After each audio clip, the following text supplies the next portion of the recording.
Béni soit le Dieu et Père de notre Seigneur Jésus-Christ pour cette nouvelle vidéo. Que la grâce et la paix vous soient données de la part de notre Seigneur Jésus-Christ, notre Seigneur et Sauveur, celui qui était digne d'ouvrir le livre et de rompre les 7 sceaux.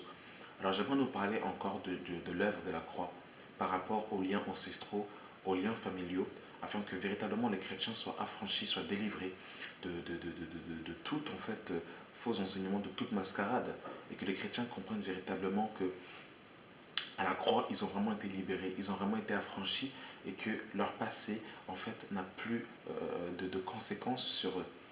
Alors, il y a certains enseignements qui veulent nous faire croire que bien qu'on a reçu Jésus, bien qu'on a accepté le Christ, eh bien, on est toujours lié aux liens familiaux, aux liens ancestraux. Les démons qui attaquaient nos familles continuent à nous attaquer. Euh, les péchés que nos parents faisaient, eh bien, en fait, on doit encore les faire. Toutes ces choses, en fait, eh bien, bien-aimés dans le Seigneur, il faut que nous comprenions ce que Christ a accompli réellement à la croix. Il faut que nous comprenions ce que Christ a accompli réellement à la croix. Et nous allons en parler, bien-aimés dans le Seigneur. Nous sommes dans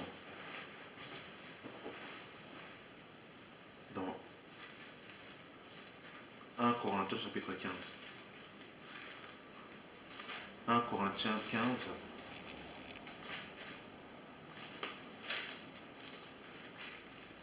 à partir du verset 1.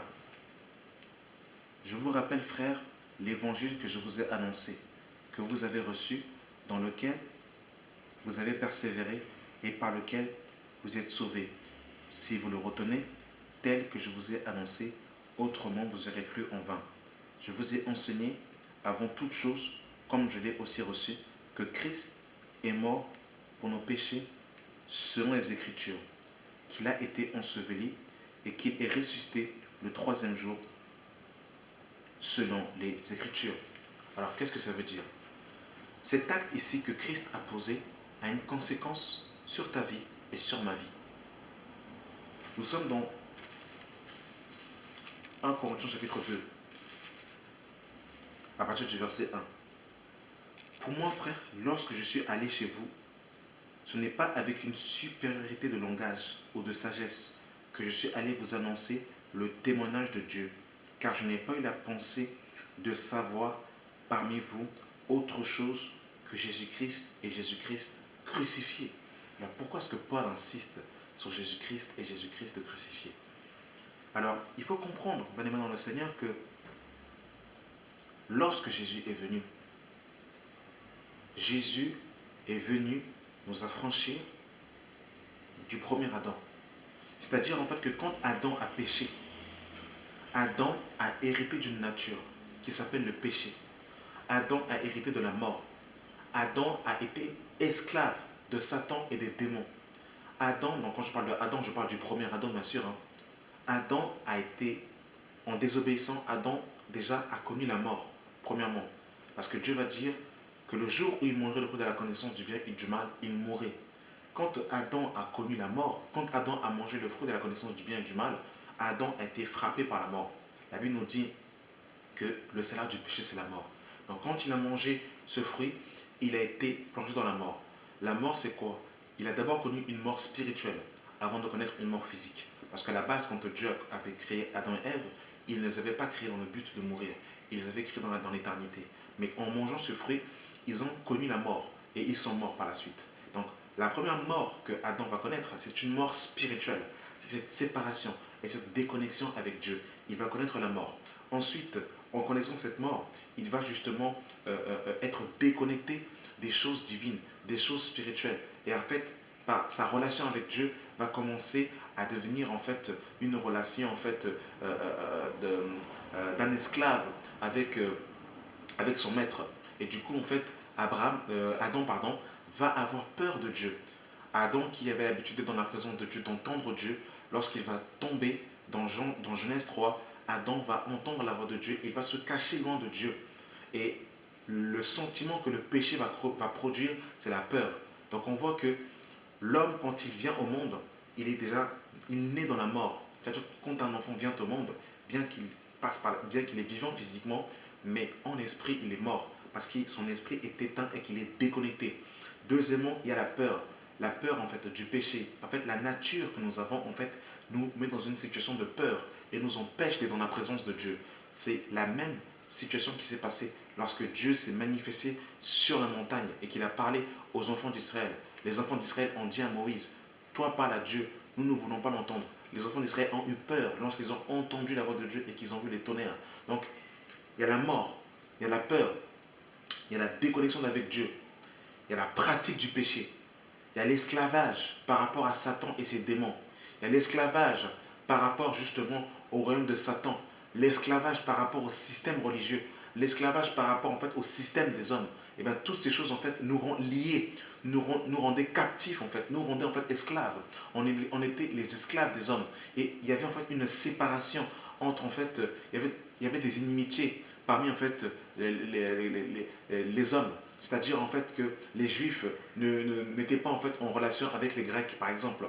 Il y avait en fait cette séparation. Il y avait en fait chacun dans son coin. Chaque homme était séparé.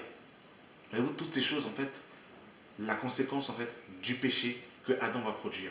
Lorsque Jésus vient justement, eh bien Jésus en fait à la croix déjà, qu'est-ce qu'il fait? Il prend déjà en fait sur lui déjà en fait quelque chose. Nous sommes dans Colossiens, chapitre 2, à partir du verset 14. Il a effacé l'acte dont les ordonnances nous condamnaient et qui subsistait contre nous. Et il l'a détruit en le clouant à la croix. Il a dépouillé les dominations et les autorités et les a livrées publiquement en spectacle en triomphant d'elles à la croix. Ça veut dire, bien aimé dans le Seigneur, que la loi mosaïque, les 613 commandements, ne te rendaient pas juste devant Dieu. La loi mosaïque te condamnait. Quand la loi mosaïque est arrivée, la loi a été donnée à l'homme comme un pédagogue pour le ramener à Christ. La loi, c'était un peu comme un diagnostic qui diagnostiquait en l'homme la présence et la nature du péché. C'est-à-dire en fait que quand l'homme voyait la loi de Dieu, l'homme voyait que cette loi était bonne, parfaite. Mais quand il voulait obéir à cette loi, il était dans l'incapacité de pouvoir obéir parfaitement à cette loi, les 613 commandements. Donc l'homme comprenait qu'il ne pouvait pas atteindre la justice de Dieu par ses propres efforts, par ses propres œuvres, par sa propre force. Donc la loi le condamnait. La loi nous condamnait. Et la loi disait, si tu n'obéis pas à un commandement, tu as transgressé contre toute la loi. Donc la loi nous condamnait. La loi nous rendait en fait sans force. La loi nous rendait en fait toujours loin de Dieu.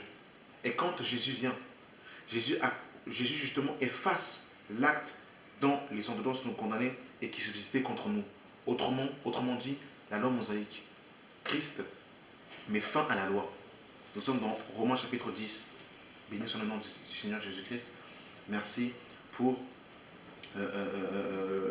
la parole que le Seigneur nous donne. Donc, nous sommes dans Romains chapitre 10, à partir du verset 4. Il est écrit, car Christ est la fin de la loi pour la justification de tous ceux qui croient. Donc Christ est la fin de la loi. Donc quand Christ meurt à la croix, il abolit la loi. Autrement dit, il accomplit. Donc quand on dit que Christ est la fin de la loi, la loi en fait, Christ a accompli parfaitement la loi. Donc quand je pose mes regards sur Christ, je suis en fait délivré en fait de la conséquence que la loi avait quand je pose mes regards sur Jésus. Autrement dit, je comprends que je suis justifié devant Dieu, non pas en obéissant à la loi, mais en posant mes regards sur la foi en l'œuvre que Christ a accomplie à la croix, par la foi en Christ. Donc ça, je le comprends par l'œuvre que Christ a accomplie à la croix. Donc je suis déjà en fait affranchi de la loi mosaïque. Et ensuite, dans Colossiens, chapitre 1, à partir du verset 12, il est écrit « Rendez grâce au Père qui nous a rendus capables d'avoir part à l'héritage des saints dans la lumière et qui nous a délivrés de la puissance des ténèbres et nous a transportés dans le royaume du Fils de son amour en qui nous avons la rédemption par son sang et la rémission des péchés. » Donc on voit maintenant dans le Seigneur que nous sommes en fait délivrés. La croix, comme il est écrit, il a dépouillé les dominations et les autorités en triomphant d'elle publiquement à la croix. Donc Christ nous a délivrés de la puissance de Satan et des ténèbres. Donc mon frère, ma soeur, tu es délivré de Satan et des ténèbres. Tu ne seras pas délivré. Mais si tu es réellement né de nouveau, si tu es passé des ténèbres à la lumière, eh bien tu es délivré de la puissance de Satan.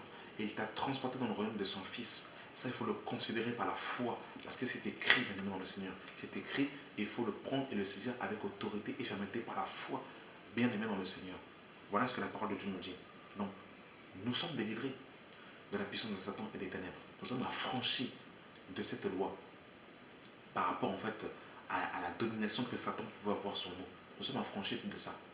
Et, par rapport justement euh, dans Romains chapitre 6, hein, à partir du verset euh, à partir du verset 3, il est écrit: ignorez-vous que nous tous qui avons été baptisés en Jésus-Christ, c'est en sa mort que nous avons été baptisés. Nous avons donc été ensevelis avec lui par le baptême en sa mort, afin que comme Christ est ressuscité des morts par la gloire du Père, de même, nous aussi, nous marchons en nouveauté de vie. En effet, si nous sommes devenus une même plante avec lui par la conformité à sa mort, nous serons aussi par la conformité à sa vie, sachant que notre vie homme a été crucifié avec lui, afin que le corps du péché fût détruit, pour que nous ne soyons plus esclaves du péché. Donc, mon frère, ma soeur, ton vieil homme a été crucifié. Il ne sera pas crucifié, il a été crucifié. Donc, le vieil homme, c'est la nature du péché. Et c'est dans cette nature que résidait la malédiction. C'est dans cette nature que résidait l'esclavage par rapport au péché, l'esclavage par rapport aux démons, l'esclavage par rapport aux liens ancestraux. Et ça, mon frère, ma soeur, ça a été détruit. Et tu as eu une nouvelle nature. Dans 2 Corinthiens chapitre 5, le verset 17. Si quelqu'un est en Christ, il est une nouvelle créature. Les choses anciennes sont passées, voici que toutes choses sont devenues nouvelles. Qu'est-ce qui est devenu nouveau en toi, mon frère, ma soeur? Ce qui est devenu nouveau en toi, mon frère, ma soeur, oh, que Dieu soit béni. Merci Saint-Esprit. Vous savez, quand on parle de Jésus, l'Esprit est content. L'Esprit est content, bien aimé dans le Seigneur. Dans Jacques chapitre 1, verset 18, il est écrit: il nous a engendrés selon sa volonté par la parole de vérité.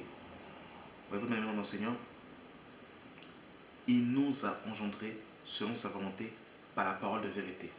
Donc en fait, sa parole, en fait, justement, nous a engendrés, bien aimé dans le Seigneur. Sa parole, en fait, a fait que nous soyons, en fait, une nouvelle création. Et dans Jean chapitre 1, oh, que Dieu soit béni. Béni soit le nom du Seigneur. Gloire à Dieu. Jean chapitre 1, verset 11. Elle est venue chez les siens, et les siens ne l'ont pas reçue. Mais à tous ceux qui l'ont reçue, à ceux qui croient en son nom, elle a donné le pouvoir de devenir enfants de Dieu, lesquels sont nés, non du sang, ni de la volonté de la chair, ni de la volonté de l'homme, mais de Dieu. Et dans Jean chapitre 3, à partir du verset 3, Jésus lui dit: en vérité, je te le dis, si un homme ne naît de nouveau, il ne peut renvoie le royaume de Dieu. Nicodème lui dit: comment un homme peut-il naître quand il est vieux? Peut-il entrer dans le sein de sa mère et naître? Jésus lui répondit: en vérité, si un homme ne naît d'eau et d'esprit, il ne peut entrer dans le royaume des cieux. Ce qui est né de la chair est chair, et ce qui est né de l'esprit est esprit. Ne t'étonne pas que je te dise: il faut que vous naissiez de nouveau.